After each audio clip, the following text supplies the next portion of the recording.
3, 2, 1, go.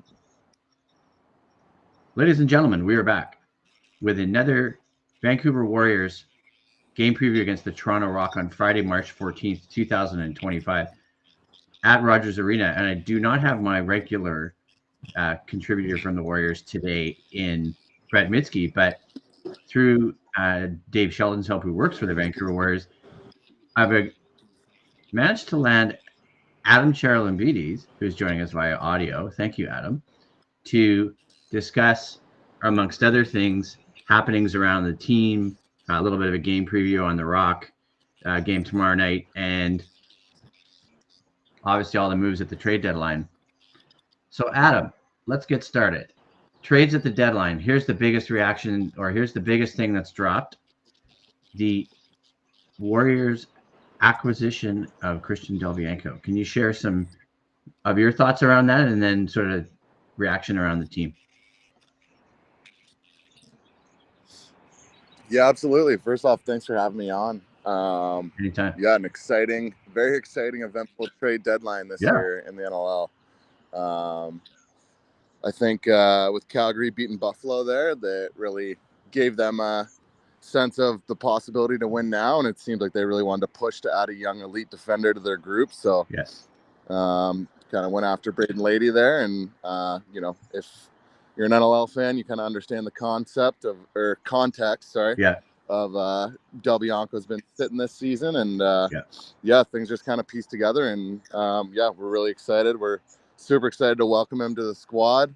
He knows a lot of the guys, a lot of BC guys in the team, then obviously a couple guys who have been in Calgary before are on the Vancouver roster now. So I think the getting to know process will be seamless, and it's been exciting seeing all the excitement Vancouver's been stirring up online and social media about the return of Del Bianco. So should be exciting. Yeah, and it's interesting too because there's some things we want to share, right? Because it's not just about Christian departing as well; it's also about Braden Lady leaving, which you elaborate a little bit to me off the air, and I want you to share a little bit more here for us because that's an important aspect of this trade, right? Like it's obviously one, you have to give something up to get something in return, but you also have to pay.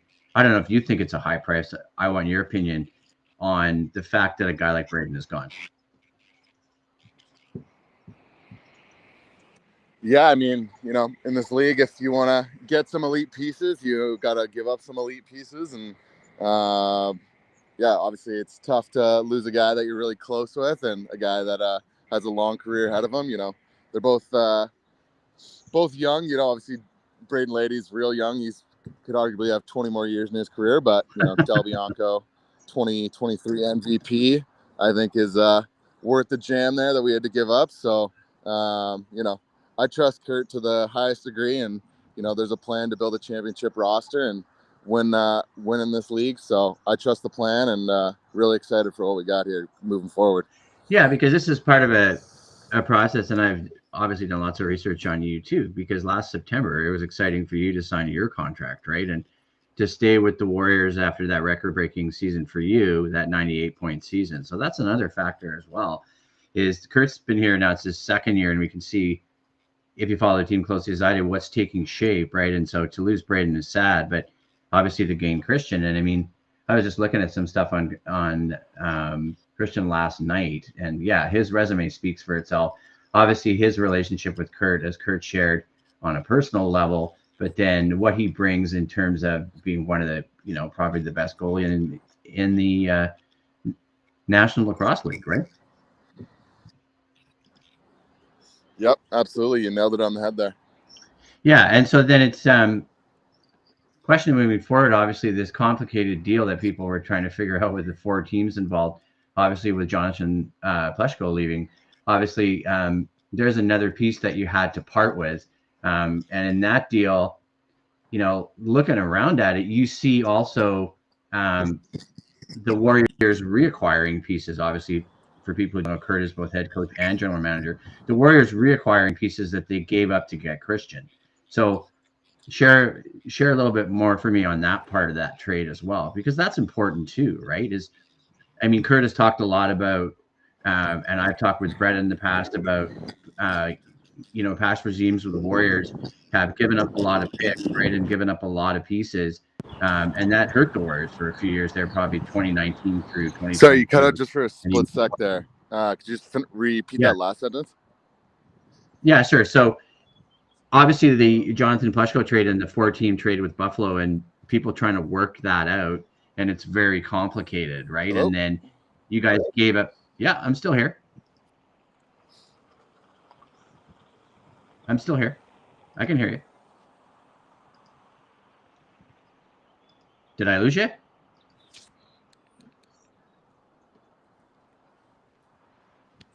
Did we lose you? We may have. Okay, let's keep going here. So we're just sharing a little bit more with Adam as we try to get Adam back about the trade that happened between the 4 teams, including. Yeah, I'm still here, Adam. What happened here? I'm going to go out and come back in. Here, let's try this.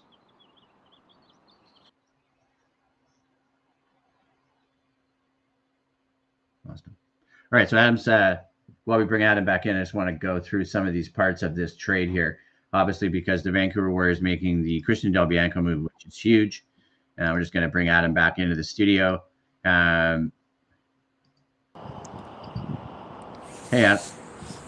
Hey, Adam, you still there? Hey, Ben, I don't know what happened there. Yeah. Oh, no, it's okay, man. It happens quite a bit. Got disconnected. No worries. Yeah, so we're just talking about Jonathan Pleshko, and then we're talking a little bit about this trade that happened, the 4-team trade, and obviously the picks given up for Christian, but then the reacquisition of picks, right? Because Jonathan Pleshko goes to Albany. Another great young guy you guys drafted under Kurt, and now he's gone. And you're Kurt has tried to restock some of the picks lost for the picks given up for Christian, right? Yeah. Obviously, again, tough to give up a young guy, and just came off actually a pretty strong game in San Diego. Yeah. But, as a GM, you want to replenish the cupboards, and I think it was a pretty smart move there by Kurt to, get those picks back. And I think we do have some strong depth on our right side. We got Ryan Sheridan coming back from an injury, who we acquired in the dispersion draft from what was Panther City. And then Dylan McIntosh, I think, is another strong depth righty we have, who is still learning to kind of come into his own in this league, and has been putting up impressive numbers in the ALL, and was a Division I player at Hofstra. So I think all in all, with the context of our team and, giving up those picks for Christian, it just seemed like a strong move there to replenish the first and second round picks there. And, we, like I said, we have some strong righty depth that now could kind of come into an opportunity with an opening on that right side. So yeah, it was interesting. I didn't want to throw you off guard, but I was watching the Toronto Rock game last week. They had you on the trade block, and I was like, oh, okay. So I don't know if you saw that or heard about that, but there is rumored that you were one of the guys on the trade block. Did you hear anything about that? Yeah, no, I saw the graphic. Definitely got some texts and stuff from my buddies back home. I was wondering that, because I was like, oh, okay.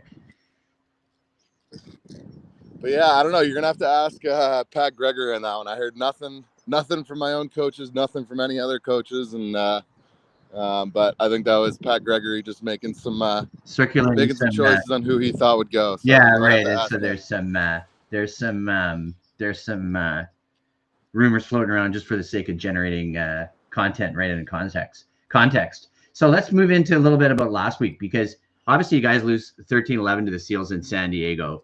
I always watch the games. You guys were down 11-7. You fought back to 11-11. You lose 13-11. Connor O'Toole comes in for the fourth quarter. It was nice to see Connor get some time in there, and Kurt talked about his confidence in Connor. Share a little bit about that loss for me, because Brett and I always break down losses too, right? And I think one of the things I've seen from you guys now is there's that real resilience that maybe was missing a couple years ago, even though you ultimately didn't win. What was your thought process in that one? Yeah, I mean, we keep getting bit in the ass by these 20 to 15 minute scoreless runs. Yeah. And, the 6-goal run that they went on kind of in the third quarter there. Really obviously took a chunk out of the game and put us in a desperation come from behind type of mode. But the resilience we've shown kind of this year has been really impressive in terms of always clawing back and putting ourselves in a position to win the game. Tied at 11-11. You know, the confidence was buzzing. You know, that is just a tough sequence there. You know, we thought Baller scored, ends up going off Eli's glove behind the net. I saw that. Then the next possession, Berg comes down. And a shot gets deflected and kind of just floats into the near side corner. So, you know, it's a game of inches, and, you know, with losing Panther City, the league's tighter than it's ever been. So a lot of 1-goal lacrosse, and, you know, we got to find a way to, whether it's more will, more grit, a little bit more craftiness, whatever the answer is in kind of each context of each game, you know, we just got to find a way to win these tighter games. And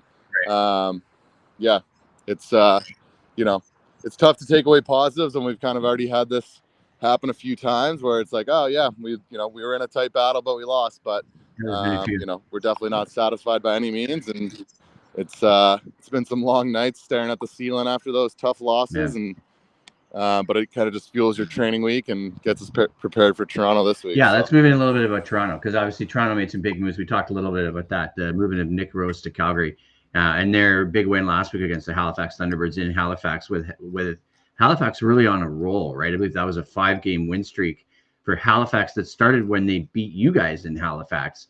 And so Toronto's just behind you in the standings. They're at 4-8. You guys are at 5-7. There's 6 games left. What's this battle going to be like tomorrow night? Because there's some really interesting storylines here, right? Yeah, I think it's going to be a battle of desperation. You know, both teams are trying to keep their season alive, and you're at that point where another loss taken to your, you know, your resume, your schedule is going to be pretty detrimental. So I think you're going to see two teams just clawing for every inch of the floor, and yeah, it's going to be a pretty epic battle. Yeah, it's going to be good, I think. And, you know, some research on you as well. Things. There was an article put out last year on the Warriors website. I'm going to share the link so people can see it in the chat. I didn't realize you came to lacrosse until you were 12 years old. Yeah, I was late to the party. Was chasing the hockey dream. My dad's Greek, so got into soccer real young. So that was kind of my first summer sport. Right. And then eventually my hockey buddies were just like, come on, come play with us in the summer. And yeah, just kind of picked it up from there and fell in love with just like just the funness of the sport. Like, I loved playing wall ball from 12 to 16. I felt like there wasn't many nights I wasn't going to the wall and at least playing for 20 minutes, just because I really enjoyed the idea of trying to improve my stick. I mean, a lot of balls were getting dropped and chased behind the schoolyard there, but I read that in the article. Being late to the party was definitely an interesting learning process in terms of trying to get my stick skills up to my peers and not feeling like I was a drill killer. You know, my first times making the one team and stuff like that, and rep through midget and all that. Yeah, and you know, I remember years ago, just on a personal note, somebody sharing something, and it was a Hockey Night in Canada playoff broadcast. I think it was Joe Newendike at the time.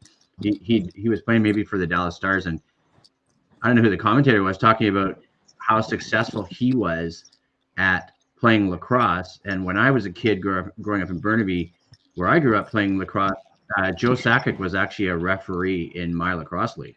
So there's connections to lacrosse and hockey that I don't think people realize. And I really feel like there's probably a lot of overlap. I'm not an expert like you, but between guys playing lacrosse and hockey, and we've seen it on things like Brad Challoner's podcast. He had Mike Keenan on recently as a guest, talking about how he coached lacrosse before he ever coached hockey, and how Mike Keenan treated kids playing lacrosse differently than he treated professional hockey players.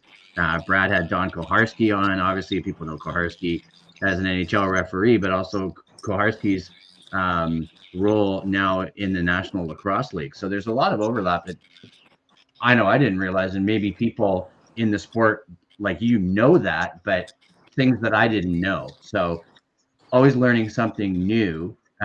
just wrapping it up here. Talk a little bit about last season for me with the career high 98 points, and then obviously signing the contract.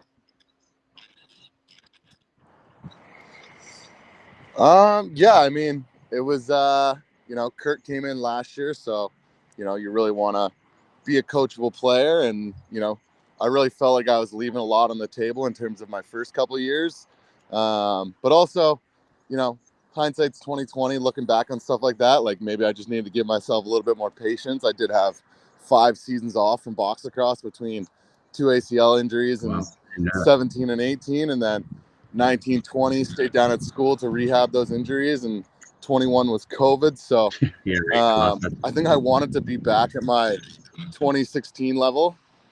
That Minto run that we had, like I really wanted to be playing at that level, but definitely took some time to fill out my body and be able to do those types of moves against, big men in the pro leagues. And I don't know. Our offense was just buzzing, and felt like we were really scoring at a high percentage clip. Our set pieces were getting executed like really well. And I don't know. It's pretty special to play with that group and have that run that we did at the end of last season. And we're kind of trying to find that energy for this year to kind of go down this stretch here, the next 6 games. Yeah, it was fun to watch last year. And I actually, as we wrap it up, found that article on the Warriors website about you and Reed Bowering playing each other in the 2016 Minto Cup. So when you make reference to that 2016 Minto Cup and obviously playing against Reed, right? I mean, I didn't realize that about you. Well, as well, I've learned a lot about sort of your background and career. I've only ever seen you play with the Warriors, so it's great to have you on and have you contribute. Let's wrap it up. And any final thoughts you want to share, maybe on tomorrow night and the rest of the season? You guys got 6 games left. You're sitting at 5-7. What's the big priority for you guys going forward? Just playing 5 minutes at a time. We're trying to play that Warriors lacrosse for a whole 60 minutes. And like I referenced to that San Diego loss, we just kind of had to slip there in a couple 5-minute pieces. And the closer that we can get to completing that full 60, that's kind of the best version of our lacrosse. And we're real excited about all the moves that are being made. And it should be a real exciting one with the